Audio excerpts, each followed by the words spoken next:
Hello all, welcome to this session. In this session, we are going to get started with XPath expression locators. As already explained in one of my previous sessions that if you want to use this XPath expression locator for helping the Selenium test automation tool in finding an element on a web page, we should first learn how to write these XPath expressions by ourselves. So let me take an example. So this example I have already explained in one of my previous sessions of this course. So let's go here and you can see this example code where we are passing this XPath expression locator here. Assume that this code is nothing but the Selenium automation tool. Don't worry about the technicalities of this code. I'll be explaining you the technicalities of this code in the upcoming sessions when the time comes. But for a while, assume that this code, this Selenium automation code is nothing but the Selenium test automation tool. For a while, just assume. To this Selenium test automation tool, what you are passing here in this example, you are passing an XPath expression. But this XPath expression, you should write it by yourself. How to create such kind of XPath expressions which can help the Selenium test automation tool to find the required element on a web page is something you have to learn. Okay? Writing of these XPath expressions by yourself is important.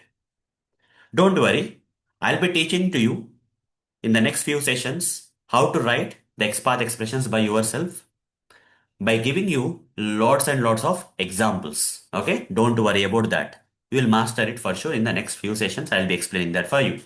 But there is a catch. That is, before you go to the next session where I will be explaining how to write the XPath expressions by yourself in a step-by-step manner and easy manner, you should already have the idea of this HTML basics and locators. These concepts I have already explained in the previous sessions. If you have not gone through these topics, I recommend you to watch the videos related to this HTML basics and locators which I have already covered in the previous sessions of this course and come back again to this series of videos on this XPath expression locators. Okay, where I am going to teach you how to write the XPath expressions by yourself. But further to understand, you should have the HTML basic knowledge and locators knowledge which I already have covered in the previous sessions of this course.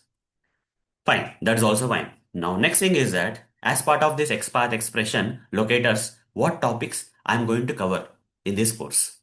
Let me explain that at a high level. Okay. First, I'm going to cover what is an XPath.